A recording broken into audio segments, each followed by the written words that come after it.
But with that, I think we will just go ahead and get started here. You've heard us chatting a bit, but welcome to have Erik Anderson here. And Erik's an individual that I've probably known for, I don't know, 20 or 25 years.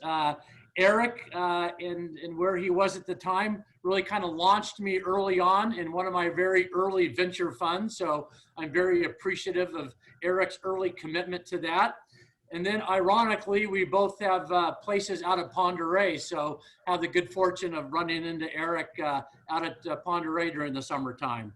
But Erik is from Spokane, or actually, I guess, Colbert, Washington, to be more specific. But currently, he's founder and chief executive officer of the WestRiver Group, which is a large, diversified investment or group of investment funds based out of Kirkland. He's also executive chairman of Singularity University, which its primary focus is tackling the world's biggest challenges. In addition to that, and probably one of the things he's most well known for, is he's executive chairman of TopGolf Entertainment. I'm sure many people have frequented one of those locations. Over the years, Erik has won numerous awards. He's also founder of the Americans Foundation for Chess. Erik attended both Stanford and Claremont, lives in Kirkland, but has been quarantining for out at Pend Oreille the last several weeks, but has made himself available for today. So that's Erik. I think during the presentation, we'll learn a bit more about him, but really to kind of kick things off, my question is, how in the heck does a kid from Colbert, Washington end up on Goldman Sachs' list of one of the most intriguing entrepreneurs in America? So tell us your story, Erik. How does that happen?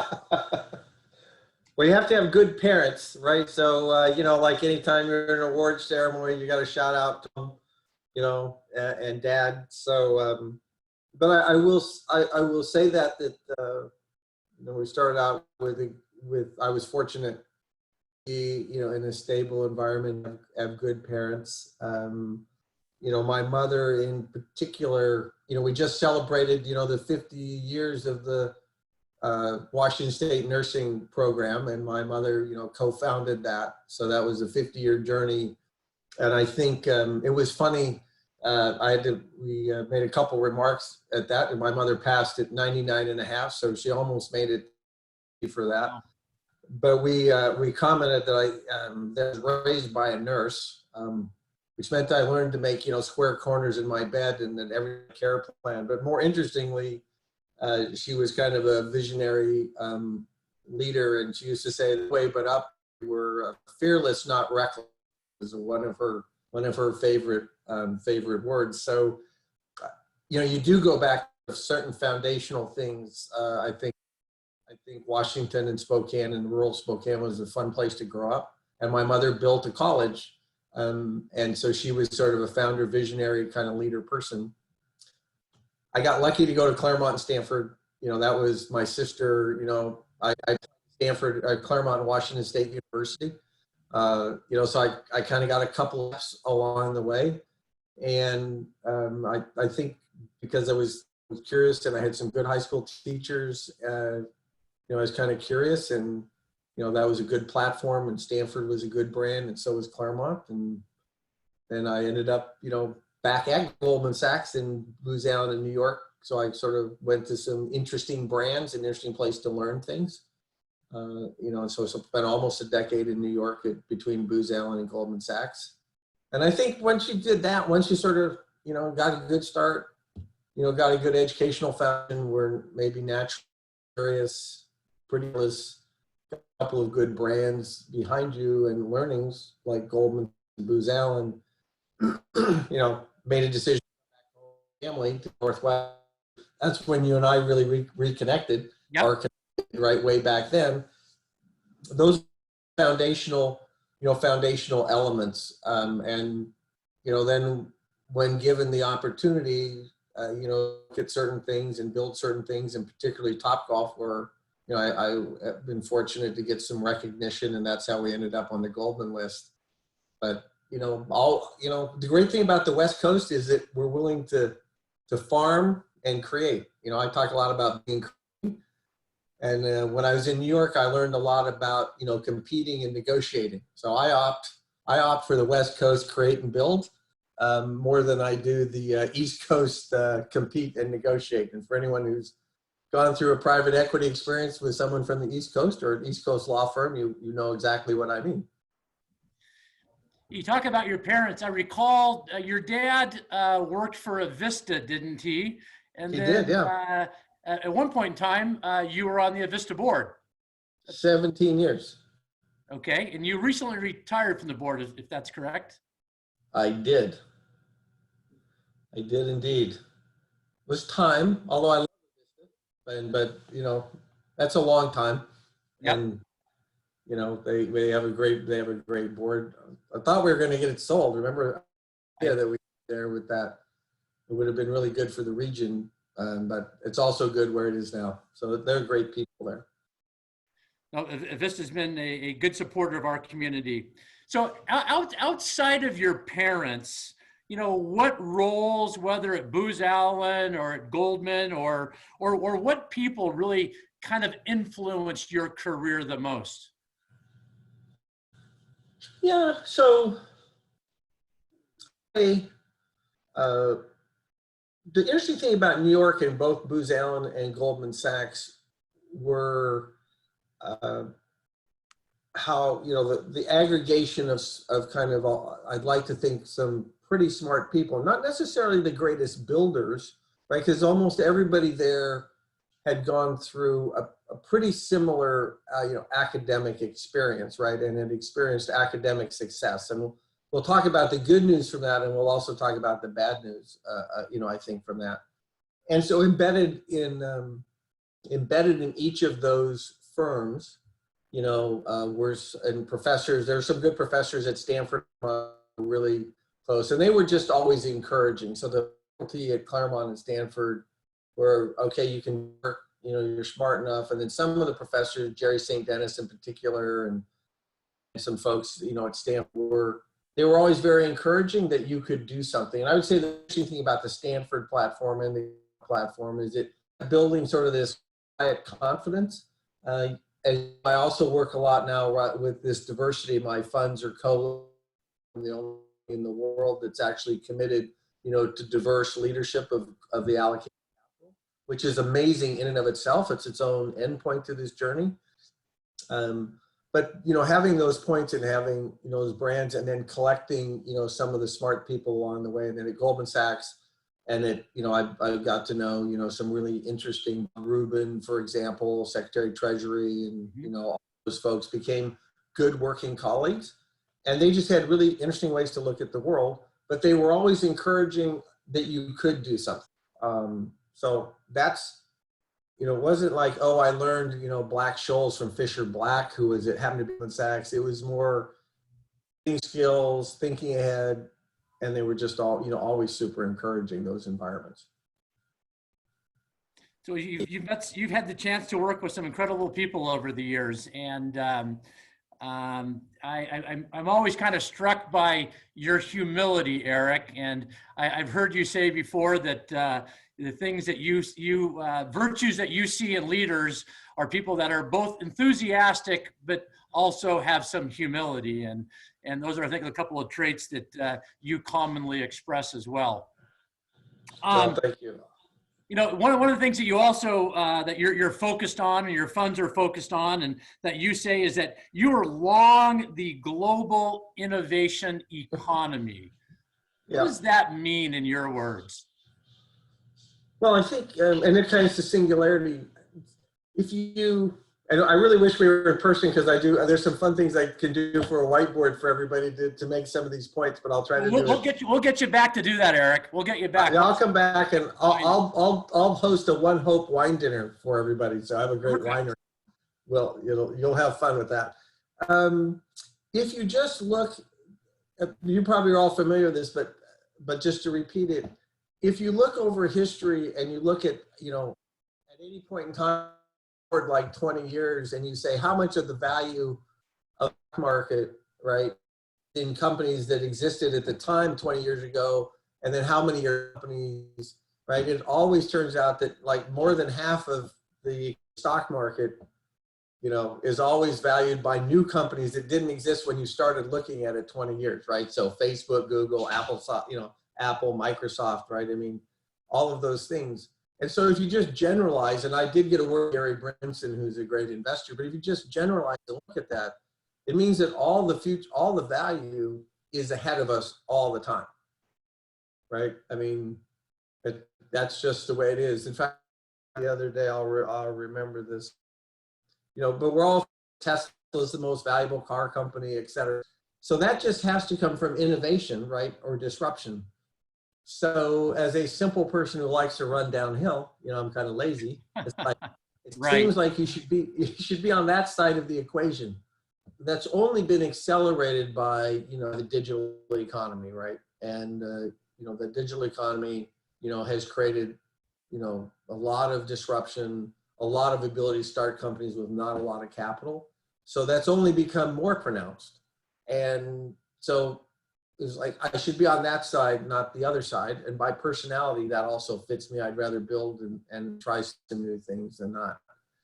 I think there are just big, compelling forces behind that positioning. And as a young person without money, right, you want to go places where intellect and risk-taking and innovation are valued. Mm-hmm. So to go work in a big oil company, that's just, you're just going to compete on the way up. And I didn't mind competing, and I did fine. You know, I will talk about the college experience, but it's much more interesting, you know, to create. So I was driven to the creation process, and my mom created a university. And I advise young people and entrepreneurs, I mean, create more valuable than competing. And that's where I like to spend a lot of time now. And then it's interesting in universities, right? What do you get paid to do, if you will, paid in grades? You kind of get paid to compete, right? And repeat. Neither of those are very useful in a world that's changing as fast as ours. Because you don't have to compete with you. I just can go collaborate in something, right? And repeating something, getting good at repeating something isn't a very good skill either when there's so many things that are, you know, that are new. So it just seemed like the simple, logical place to be. That's kind of a great message for us in the Spokane community here, or the Spokane region, as we think about economic growth and where we should place our bets, either in, you know, legacy industries that got Spokane to where it's at now, or other industries, to use your words, that will create the value ahead of us. Well, I'm super excited about that. And I'm really being, you know, I'm kind of serious about, you know, being longer, you know, Spokane with you. First of all, I hope to spend a little more time. I thought I would have, you know, taken TopGolf public by now, and, you know, you and I'd be saying what a story that was on the dock, but that's on hold for a little bit anyway. But I think Spokane has a lot of advantages, and, you know, to bring it home, first of all, the pandemic's going to realize that, you know, being dense is not necessarily a good strategy. So, you know, we got a lot of room. You know, as you know, I was involved with aggregating the land right where the Washington State University is. I don't know if you know that story, but I don't know that story. Why don't you tell us? Well, Sam Smith wanted a campus, right, in Spokane, and they couldn't figure out how they were going to get all of that money approved to the trustees in the state. But we had the Washington State Foundation at the time. I was the treasurer. And we had a broad charter, and we were independent, not controlled by the board of trustees or the regents. And we had a charter to support the university. So I created something called Cougar Properties Holdings. We guaranteed the debt that was available based off the assets of the foundation, and quietly aggregated all the land there. I worked with my good friend Terry Kelly, who many of you may know as a lawyer in town, and he was a better basketball player than me, but don't tell him that. I don't want him to get a big head, you know.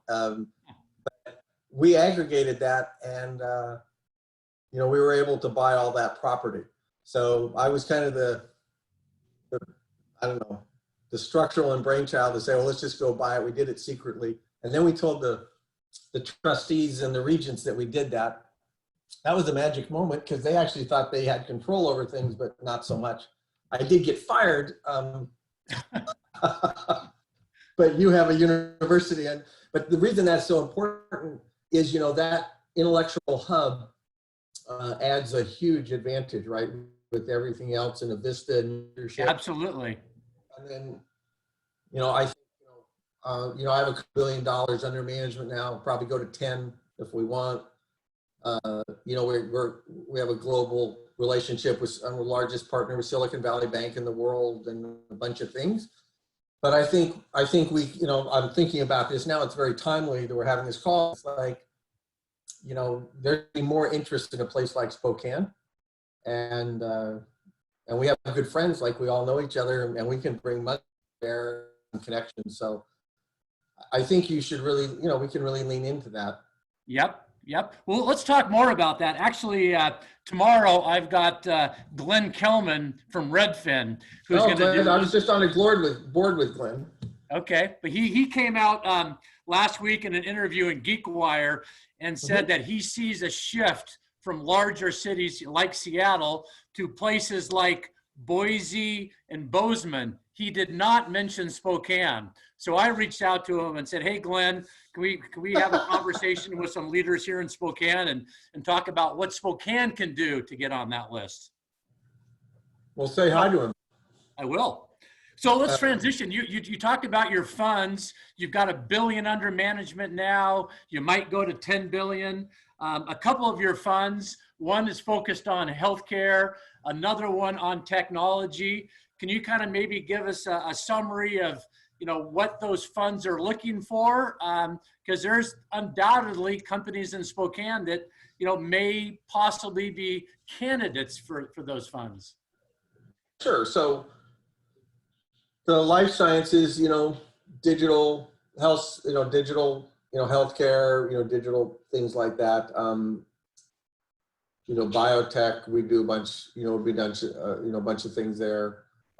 Not a little bit in diagnostics. So, and we'll do seed. We can do some seed, mostly, you know, but certainly opportunities, you know, to look at that. But I would say equally, we can be super helpful, you know, off of either my own balance sheet or other things, you know, to, you know, if we see something we like, we seed it, then it go in the funds later or vice versa.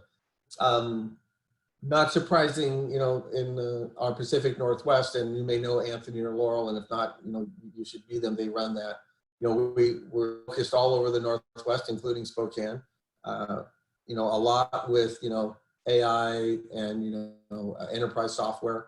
We just did something with Urban Mind, you know, here with Andreessen Horowitz. So I would lean in, and we're very, you know, strengths of the Seattle, you know, cloud, a bunch, you know, all these things, you know, about of the Pacific Northwest, you know, ecosystem. So that's what we're focused on. Our Pacific Northwest is a little early stage as well, so it could be a good, for sure. Okay.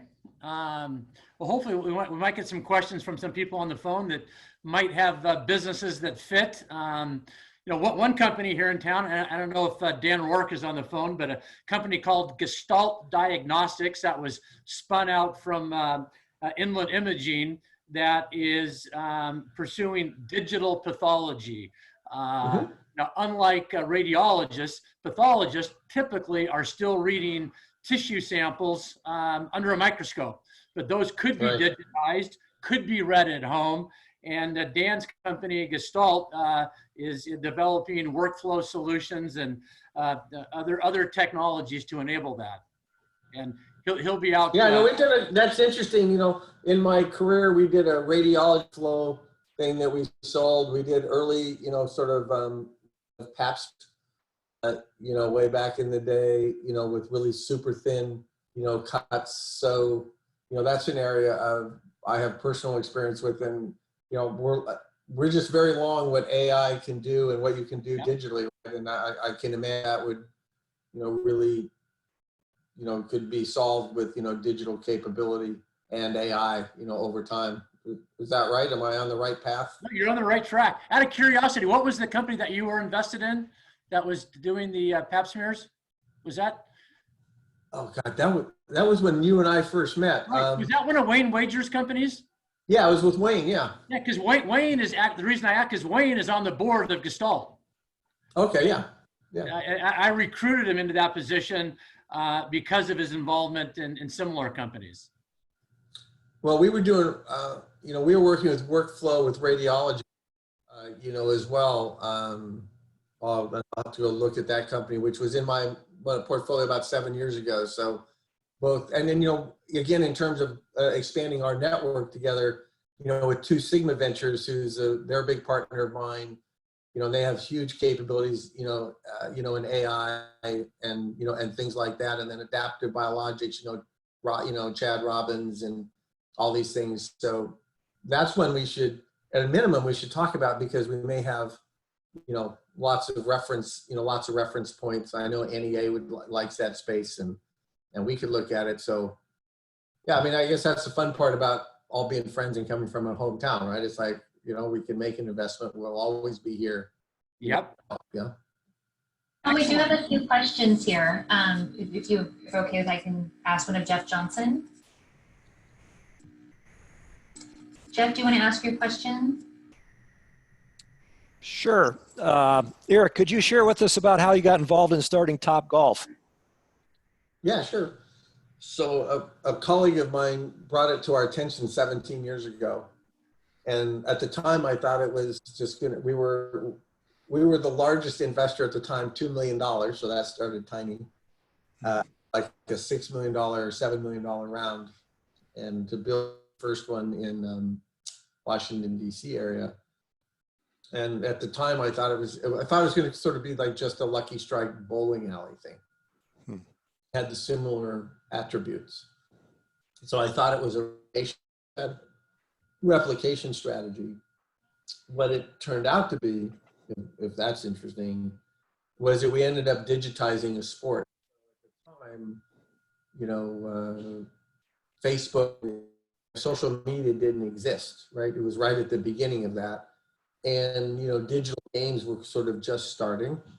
And we obviously ended up with chips in the ball, creating a digital experience that was user defined, was parallel, not linear, and that you could share, that created social currency, i.e. meant you could share it on Instagram, right? And once that happened, then that was the convergence, it was the convergence of things. And I think the only thing I can take credit for, other than maybe being ridiculously tenacious through 2008, when building consumer things in the Great Recession, was being nimble enough or agile enough or open-minded enough, and I'll give you a way to think about this in a minute, to continually transform the company and be actively engaged in convergence. So we leaned in, we leaned into Instagram and user-defined and creating, shareable moments.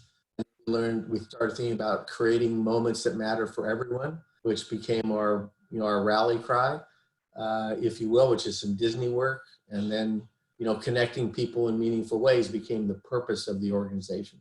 Wow. So, that got all transformed that way, but it started out, and we adjusted the company several times, and ultimately to get outside of the box, right? And that's when we bought, if you watch golf on TV, we basically produce golf around the world, right? 400 million people watch that silly line around the world. You'll see it, Sunday if you watch Tiger and Phil, you saw it last Sunday if you watched that golf. So we were agile to keep, aggregating. And then what Tom and I care about is we never thought to an exit, we only thought to creation. So we just kept building. And I think we can build something and compound it for, 17 years, in this thing here. I think, we were talking about, $4+ $5 billion valuation on that silly thing, at the IPO and growing very rapidly. And final point we had on that was to think about a large global audience. So I think the most valuable asset in the world now is a direct to consumer, audience. right? That can't be disrupted. And so TopGolf is all direct to consumer. We have 100 million people that we're engaged with, you know, when we're up. So 20+ million who visit the venues. That's the same thing as the NFL or NBA. 20 million play our digital game.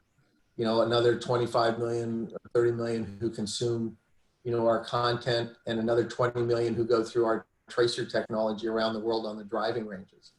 And that led to, right, things which are quite interesting. Like I used to be the executive with Will Smith for something called the Joka, which is Will's comedy now that he just Quibi. So in June you can look at the Joka. But the point is we have this, you know, very, very large, you know, audience around the world that we interact with daily, and we were growing about 10 to 15 million people a year. That makes us one of the 2 or 3 largest sports, including esports, you know, entertainment growth things in the world. So the value in the business, while things are interesting, the value and the strategy actually revolved around building, you know, a very large, engaged global audience. Thank you. Who knew, Tom? What Who the knew? hell? And Eric, you know, Who knew I would become an entertainment mogul? My kid the other day had funny stories, like funny stories, like Usher. So what I did, if you want a funny stories are good. When TopGolf was really hot, still is, I wouldn't let people cut the line unless they called me. So anywhere in the world, and everybody wanted to, so as a result of that, like Usher, Tim, you know, Justin Timberlake, Shaquille O'Neal, Will Smith, all those people are on my, you know, dial up my phone, right? Because if they wanted to cut the line, then, you know, they had to talk to me. I don't know, that was just a funny thing. So one time I was sitting in Wichita, it's like 11:30 and the phone rings and I go, it's Usher. What the hell does he want? Like, he goes, Eric, how are you? I'm like, he can't possibly care how I am. He goes, I'm Atlantic. Can you keep TopGolf open for us a little longer? I went, what? I go, no. People go, they have lives, you know. And everybody said, no, okay, 15 minutes. So it's a funny thing, you know. But who knew? so really, so if these guys call you up, you can. I mean, like if Jack were to call, for example, could you get him to the front of the line? I would, one time. One time. Well, the one question that keeps popping up, I mean, as executive chairman of TopGolf, and I think that you're like, you know, the 3rd most influential person in the golf industry. That must mean that you're a scratch golfer too, right? Yeah, no, I'm as some people will say, you know, Eric, growing the game, you play it. So, you know, I'm not a good golfer, but I'm not really good at anything. That's the you know, but I'm nice, and that seems to get me, you know, it seems to get me far enough. It's back to that humility thing. Hey, I think I heard you once say that you're. I think I once heard you say that you're good at picking music, but you can't dance. Yeah. That probably sums it up. That is. I have one thing. I don't know if you have in there sort of this model thinking work. I can't remember in your notes if you have. Yeah. Yeah. That might be relevant. And then Okay. more questions. But it goes back to the question I think Jeff was talking about, like TopGolf. So I really think of everything we look at in 2 ways. One is, so the total value of the firm, your company, is the things you're doing, which I call execution value, and the things you could do, which are option value. Now, most people immediately go to execution value, and they go to like my most unfavorite world, and the worst thing that's ever happened is they go to budget, which kills more companies and destroys more than almost anything. They go to what? But you said budget? They use the word budget. I don't do budgets. We do models. And the point of that, and it was the point I was trying to make to Jeff, which is we have an existing thing, like you thought about TopGolf, we're going to build 10 sites a year and they're going to make this much money. That's a replication strategy, right? And that worked. And we think about over 10 years what that's going to look like. And we define it very rigorously, and we're always learning about that. But on the other side is this idea is, well, what's the options? What are things we could do? And that's an entire, and so learning optionality become more important than performance and accountability. So always working on learning cycles, not accountability or performance cycles. So learning something against budget versus opposed to learning something and actually creating a new option. You know, we just crush that kind of thinking. Now, execution is really important, so we work at it hard all the time. It's called execution value for a reason, but at the level, we spend almost as much time on options as we do or percent. So imagine your next board meeting you go to, and it goes something like this. Did the 10-year discounted value of our current operating business using our best assumptions, did that change or not? Not did I hit a sales number or revenue number, but if I take everything I learned, did the 10-year value of what I'm doing, did it change? What you learn is that doesn't change very much unless you actually learn something. So beating the quarter doesn't change 10 years of cash flows. It means you beat the quarter. Question is, did you learn? So you talk about that. The second thing we talk about, and I'm writing a book right now, and it's going to come out soon. It's pretty fun on all this stuff in Stanford, and we're doing this. The second thing is, what could we do? So imagine if you go to your next board meeting, right? And they're like, okay, I know you're doing this. Let's now stop and say, is there anything else we could do? Most people say, oh my God, you got to stay focused. What do we do? What do we do about that? How come we didn't get the sales? What happened to cost of goods sold? How come we're over in overhead, all that crap? Interesting. 40% about what else could you do? Is there anything else? And that's where TopGolf went, right? We talked about, well, wait a second. We look more like a sports league than a bowling alley. So what did we do? We bought Top Tracer because we wanted to own the screens of golf, right? Screen forever. I didn't want visits. I wanted screens, right? So now 400 million people watch TopGolf because I use the sport.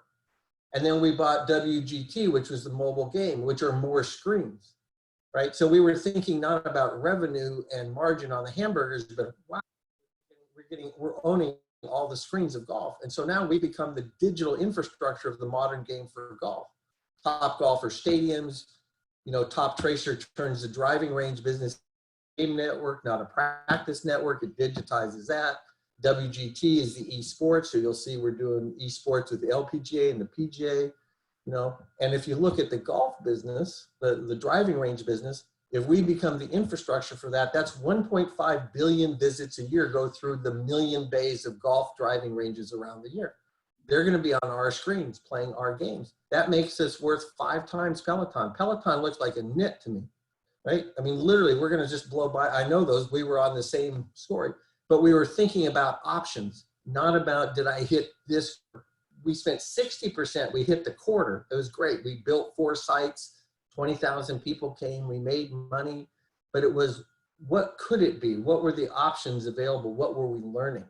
And that's where and that's this, I call it the real West Coast approach. You know what you and I love, and I'm sure you all love, is like, okay, that's interesting, but no board in the world that I'm aware of, hardly Bezos and a few others, right, thinks that about that much of the optionality of their business. They just want to get this thing done. There's a lot of reasons why that's, of course, equally as very important, but it has to do with the role of capital. So when I'm working with companies, I tell you, capital designed to absorb the volatility of trying to do something hard, so that I accept the volatility, and I don't want my teams or myself to feel if I missed a quarter or something bad. I own the volatility as the equity holder.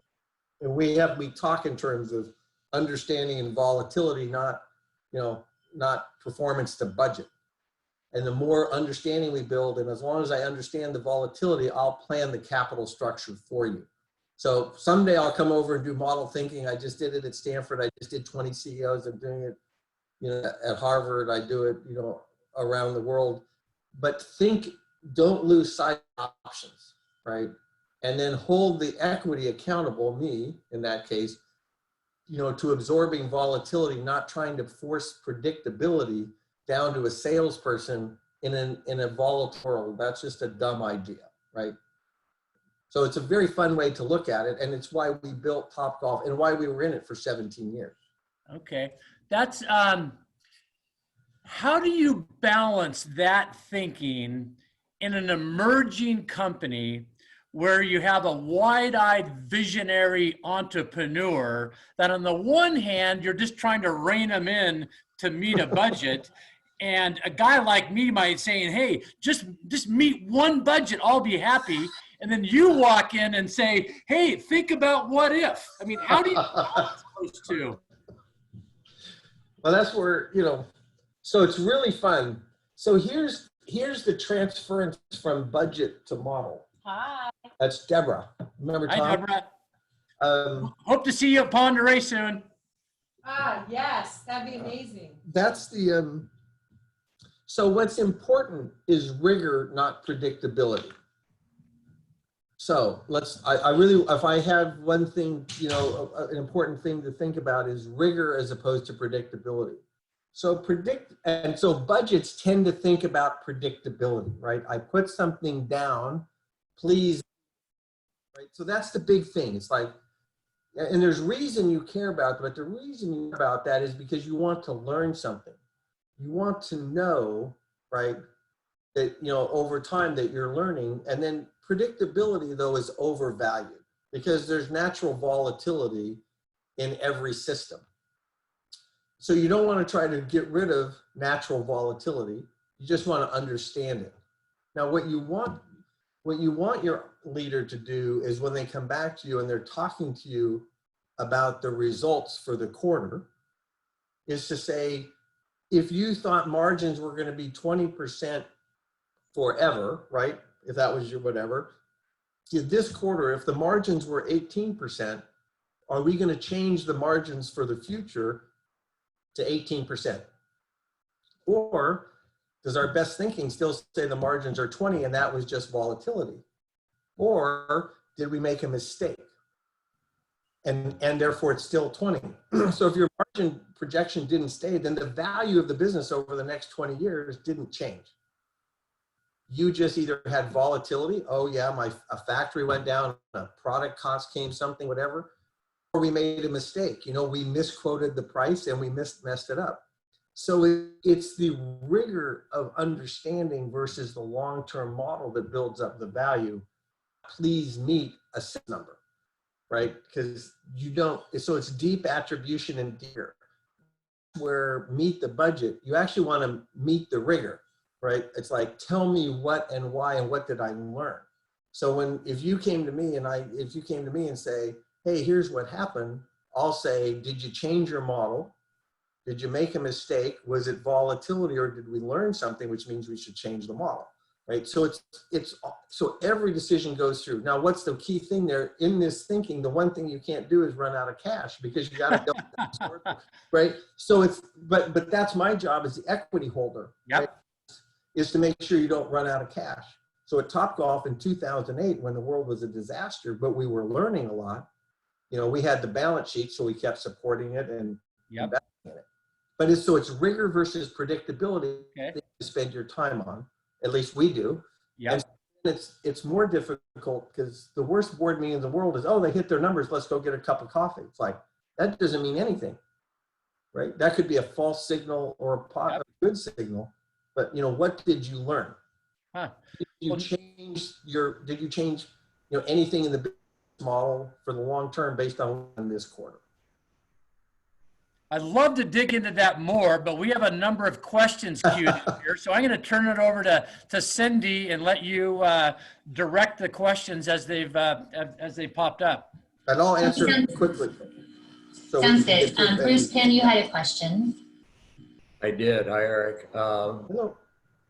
Two of your funds are in the tech area and the healthcare area, both of which I think are fascinating areas, and they have come together, particularly with the coronavirus in quite a way. The whole telehealth area has just exploded. A lot of it out of necessity and certainly opportunity. So that part has been good.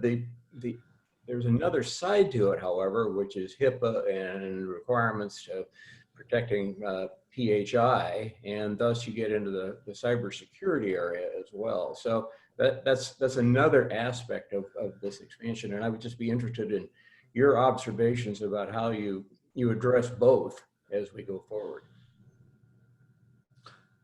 Well, privacy and security are, I'll start with the last one, are very complex, right? And we're seeing that.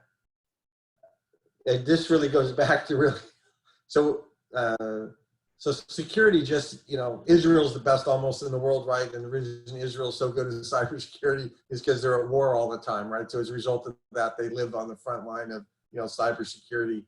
And I think there's, you know, enormous opportunities to address all things around digital cybersecurity. And so I think that's still, in many ways, you know, in its infancy.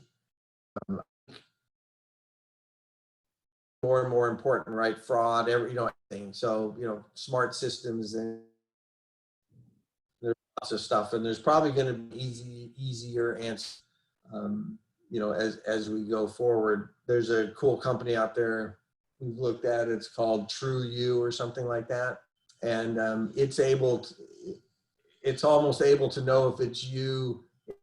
Like ways that it's very hard to prove, to fool it that it could be you.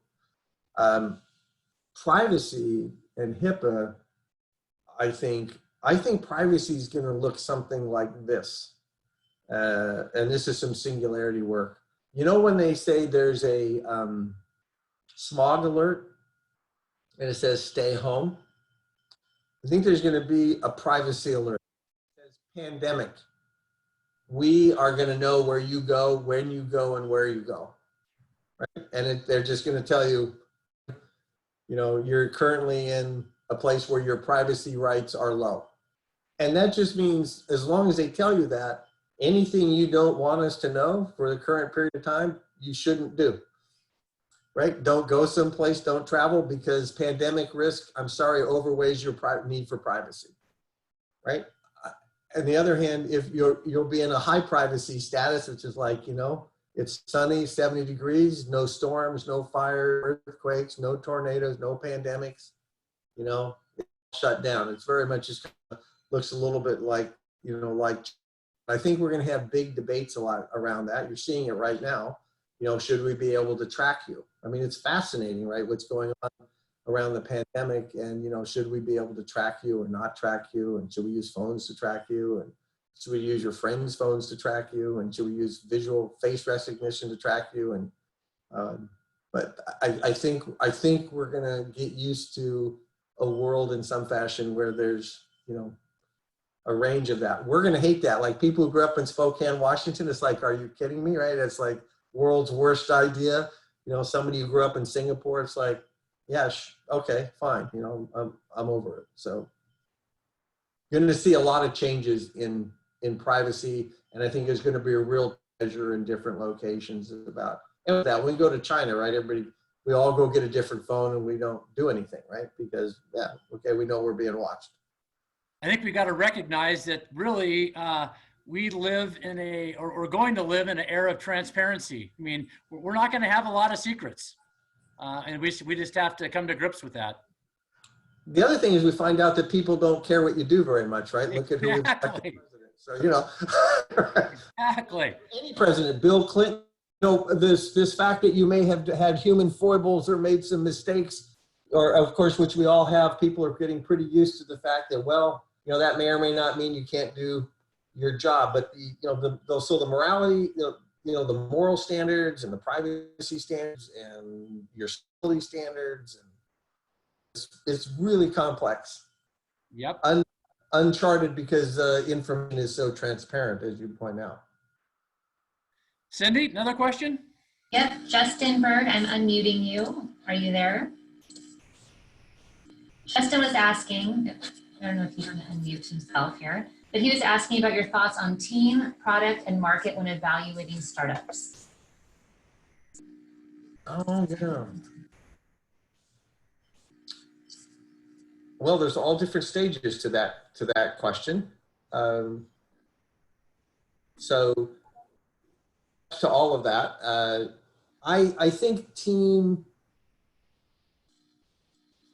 I always start with team. And the reason I start with team is I've seen, can people, am I okay? Yep. Okay, good.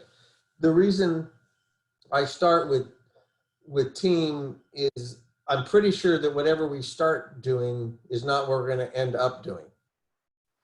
I've just seldom seen in anything early that, you know, this is what we end up doing.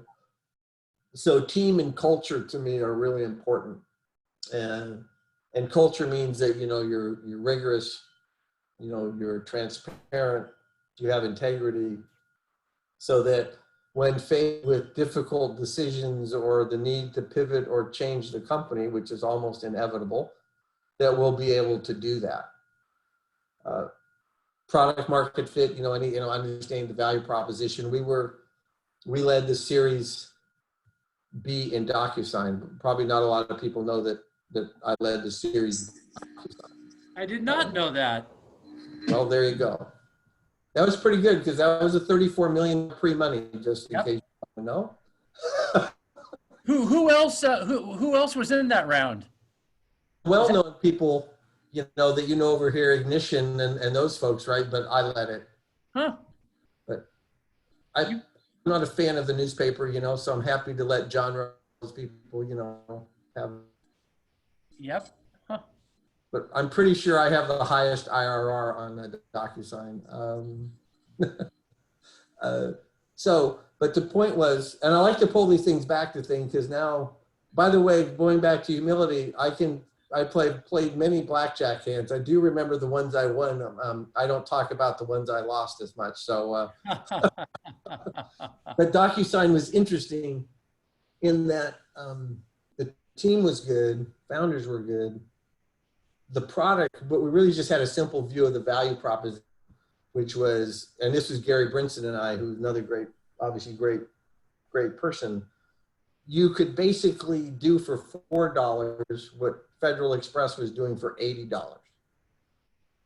So it was basically a signature that was as good as FedEx. And if people wanted a signature, they would FedEx, get it signed, and FedEx it back. It was like $37 each way, and there was like a 15 error rate in the FedEx. So not only did you do that, then you had to do it again. So when you realize you could do it for $4 and have 70 or 80 margins versus the competitor who was doing billions of dollars, 90, right, at a $90, for Gary and I, that was like, yeah, okay, we think this should work, and we could stay in it. So the product was good, but we changed that business so many times. Along the way. So the product was important. Could we see, a big value disruption, and then a team that could both execute, but also could adapt. Tom's like, DocuSign, you little dog, you. Where was I? Well, What happened to me? Well, no, but was that when Court Lorenzini was still there, or before Tom came in, or? That was God, yeah. I was right, it was early days. Yeah, I remember those days. Well, that's one that I missed and one that you did. There's a number of those, unfortunately. Well, you're way ahead of me. I just got lucky once or twice. Hey, but don't underestimate the virtues of luck. That's one thing I've learned. Nothing wrong with being lucky. Yeah. Well, that company was in the reason people say, why did they come to you for Series B? Well, that was because I was the last person, I was the dumb money at the table, right? You can't tell you how many people said no to that deal. Yep. No reason why I should have been in DocuSign, right? No brand, me and Gary, a little office, a dog. It's like they just ran out to the end. And sometimes all you have to do is have a simple view of it, right? That's all we looked at. It's like, if we invest in this long enough, we should be able to create a lot of value. Yep. Well, I mean, the interesting observation you made there about the comparison to FedEx, I mean, there was a real value proposition there. Yeah. One thing I'm sure that you witnessed that I see is, a lot of emerging companies, they can't clearly articulate the value proposition. Mm-hmm. They're attracted to it because it sounds cool or neat or interesting, but there's not a real compelling underlying business reason as to why this product or service ought to succeed. And, I think you articulated the very simple premise why DocuSign was going to be valuable just in that that easy to By understand? the way, to look at TopGolf just as an example of that, if you thought about it as RevPAR, you know, revenue per bay as opposed to revenue per room, if you went to a driving range and one person goes there and hits golf balls and has a Coke, right, the revenue per bay per hour is pretty low, right? Can't be a good business. When you would TopGolf, when we put 6 people bay per hour and they ordered drinks and software and did all and everything else, right? You know, literally, right, we took the revenue per bay, right, up like, oh geez, like 12x, right? 4 people spending 3 times as much money. Yep. So per bay that went through basic real estate was 12x. So we took a business that on normally does a $2 million a year driving range, right? We took that business, same geographic footprint, to $24 million a year. Brilliant. Right? Brilliant. So a simple value proposition. Oh, by the way, the lowest margin thing we sell there is 50%. Yep. Huh. Right? And then maybe the hamburger or something, right? But it's just looking, it's kind of being that simple, because you know, it was hard to know we were going to build 55 of them and put one on, you know, build a driving, you know, Las Vegas, you know, nightclub, golf nightclub on the strip in Las Vegas, right? Who, again, how does someone from Colbert do that? Right? Exactly. I'm still scratching my head about that. Hey, well, we only have like 6 or 7 minutes left. Cindy, are there other questions queued up? If you, Steve Watts, you're up. We can't hear you, Steve. I think you have to unmute yourself.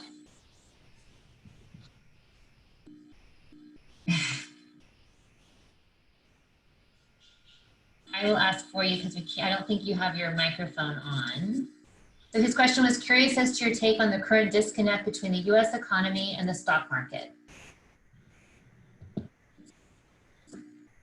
Okay, so I'm bullish. Kind of bullish on the stock market, but I want to put the pandemic in perspective. So I spent a lot of time on this at Singularity and with some interesting things. So if you think about the U.S. economy over the next 30 years, and you think about that as equally distributed, then 3% of the economy is in every year. And you could grow it, and we'll talk about discount rates in a minute. If you think that the pandemic wipes out 30% of the economy for 2 years, then that was 6%, then 30% of 6, 1.8% of the global, of the GDP of the United States over the next 30 years has, you know, that, and by the way, 30%, most people think it'll come back, but I'm just going to make the point. So you've lost 1.8% of the value of the US economy if the pandemic endures for 2 years and it takes out 30% of the GDP per year, which would be unprecedented. Probably won't be that bad. So going back to model thinking, the value, and then you can decide what discount rate you would apply to the US economy over the next 30 years and whether it grows. But maybe you've lost 2 or 3%. You could 2 or 3% of the value of the economy. So the stock market should actually reflect that. So it really shouldn't be down. And so why does the stock market go down and why did it come back so fast? And you've probably heard, but I'll try to make the point, is it's because the federal government has put a put on the US economy. Because they're saying, we'll buy it and basically we'll sell it back to you. So when they say don't bet against the Fed, the Federal Reserve Bank, right, has basically said we will buy every asset. And they've gone all the way to credit and high yield ETFs. It's actually the right thing to do. They should tell us what to do. But it's just like if your child got sick for 18 months and you said, gee, they're productive, they're going to be half as productive, whatever that means, for the next 18 months, you wouldn't sell them for 10 cents on the dollar. You would just take care of your child and they've got the next 58 years to go. Pandemic just makes us sick. What it doesn't, like a war, right, is it doesn't destroy all the infrastructure, doesn't destroy I told you that the pandemic ate concrete and you were going to 30% of the country in the next years, that's a problem. A concrete eating bug is a big problem. A bug that, you know, that bothers people is a trap. But, you know, and so I'm not going to sound mean or anything else, but, you know, World War II destroyed Germany, right? This pandemic is a huge human tragedy. It's something we should be better at. It's all bad things, and as we have permanent fear, we should be okay. That's why you see the stock market, right, is what, down 12% or so, you know, now from its highs. I didn't look today. So this, you know, this unbundling of what's actually, you know, happening, and then you can carry this. So it's interesting that all the global banks are sort of owning things. We do want to make sure they give it back, you know, people, and sell it back. It's kind of, you know, it's kind of what will be happening. But that's how I do that. I saw you're recording this. Please don't go out and put that and say. It says the real problem would be a concrete bug. If you think about, you know, if it sounds funny and it's meant to be a little humorous, right? But, you know, if we were going to lose a third of all the houses and a third of all the infrastructure for the next 2 years, that would be, you know, that would be a third of the GDP is not so bad. And a lot of our people will be healthy. What it tells you the response should be, that is, we should do everything for the at-risk people.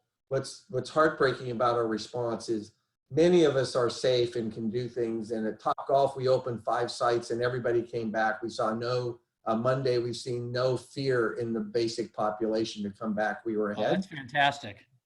But we have to be more attentive to our at-risk friends. But the economy is fine. Yep. Richard Denny, did you have a question? Sure. Eric, thank you so much for taking the time, and Tom for organizing this. This is fantastic. In particular, I loved your comments on the virus. My question to you is, you talked earlier about the value of attending Claremont and then Stanford and associated with those brands. A common topic of debate in my household, trying to raise entrepreneurs myself, is the value of those brands as they think about picking colleges. As a kid from Colbert, what do you think? I think education is going to go through a huge change now. I think you're going to see the big brands. Stanford has a high school now online for $10,000 a year, right? So I think you're going to see total transformation of delivering education off of a Stanford brand. We'll see if that's a good high school or not, but let's assume they can do that, and it's pretty interesting, and it maybe gets everyone's attention. And then just like everything else, I think you're going to see, you know, some unbundling of things. You know, so we have infrastructure, we have gyms, great, we can keep using those, right? For a lot of things, you know, people could come, we could aggregate internet capability there, like big internet phase, so you could roll people through, right? Since we already moved people, so you could roll big internet things through. They could all work on the Stanford Online or Khan Academy, can still aggregate around social things, right? But the delivery of the teachers and the Zoom experience, right? Just like Khan Academy, you know, there's probably a better teacher who can teach algebra to 1 million kids than 1,000 algebra teachers who can teach it, you know, to 1,000 kids, because of distributed technology and the quality of the Zoom. So I think you're going to see, and that's going to transform itself. The best educational brands, Stanford, Harvard, some of those, they have some unique aggregation capabilities. I also think we're working in Singularity. I'm on the board at Claremont. I also think you're going to see that people join colleges on a lifetime subscription, not a 4-year college pay. So I'm actually looking at this that says, hey, you're going to be at Claremont. You come to Claremont, we expect you to pay $1,000 a year or $4,000 a year for 20 years.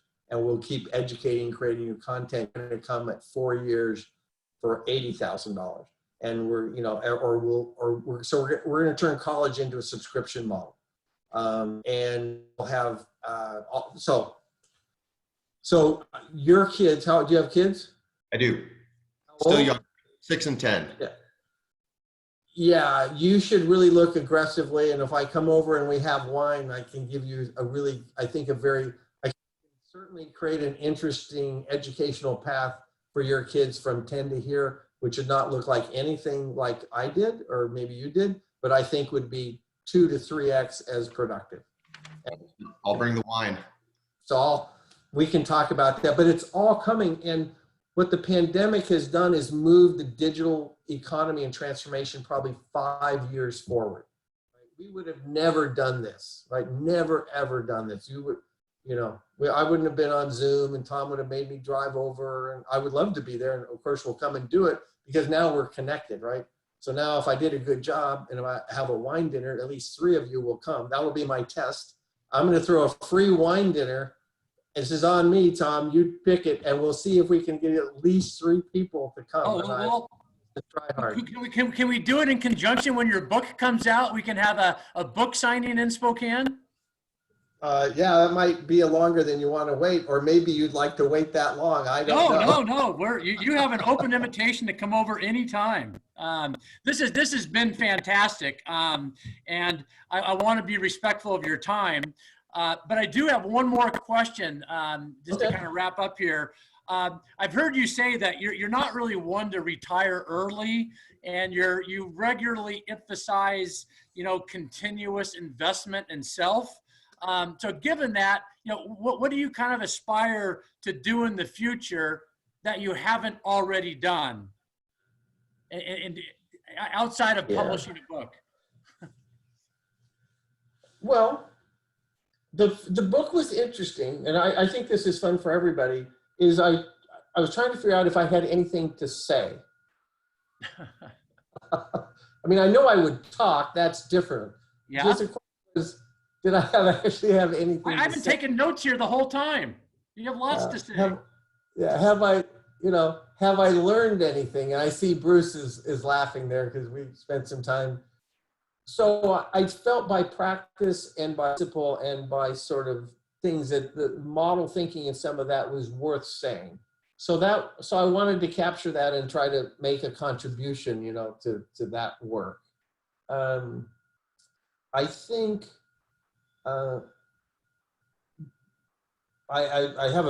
someday I'm going to do a graduation speech. I've already written. I've done a bunch of speeches. What's on your whiteboard? I got a bunch of fun things because I speak a lot. Whether I say anything, we don't know, but I talk. There's this sense of what chairs you've been in, and the sense is, if you imagine through your life, you sat in a high chair, then you're in grade school in a chair, you sat in a high school chair. I sat in a chair at Stanford. The visual image is, when you graduate from school, you actually get up and you leave your chair, right? That's what happens. So I had a seat at Stanford University. And at other places, I had a seat at my table with my family. So I think when you get up from that chair, what you do.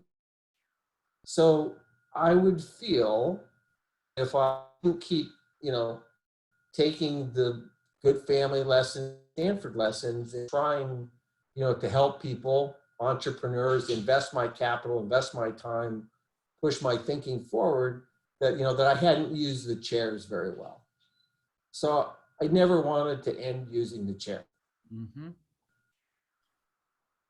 I like that analogy. So when I do my graduation speech, I do a couple, I will do one you've now heard. So the question is, now you get up out of your chair. Okay. So I don't plan to sit very much. Good. So Well, it's just, and it's just follow the friends, right? And then follow back, give back to your hometown, give back, and I roll the, it's fun. I work with Kate and William and, London on their foundation and Singularity. And it's just, just try hard every day. Yep. Well, we're going to take you up on your offer to get together for wine or something, but I'm going to put the monkey on your back because I know you're a busy guy. But next time that you're kind of coming through Spokane and have a little bit of time, let me know, and we'll organize a subsection of this group and get together in person, have some wine, and learn more about your thoughts on purposeful investing and all the other things that you've talked about today, and model thinking and That'd be so fun. you know, in all sincerity, you know, a number of the things that you have talked about over the years have really left an impression upon me as I've interacted with businesses and sat on boards, and really have been impressed with your visionary thinking and how you are able to kind of basically consolidate a big problem or issue into some simplistic ways of addressing it. So Well, love to hear you're more about kind. it when you have time. Well, I will work with Ignite, so make sure, Audrey, check in with her. She organizes me, as you know, but make sure I stay connected and can be helpful with Ignite or whatever. So we can take that offline and let me know Perfect. how to help. But I'd love to be helpful. And hopefully I'll see you out of Ponderay You will in a few weeks. next weekend. We'll get a hot dog. Do you go to Excellent. Burger Doc? Have you been to my hamburger place? Do you have a hamburger place? The Burger Doc in. Oh, that's yours? Yeah. I didn't know that. We're going to roll that out like in and out around the country. Yeah, that's us. Really? Well, I'll definitely be sure to hit it. Is it open this weekend? Yeah, that's a whole nother story. Yeah, we'll tell you about the Burger Diner, but you know. You've got lots of stories. Okay, Eric, Yeah. we'll let you go. All right, Thank bye-bye. you very much, and thanks for everyone Thank for you. participating. Be safe.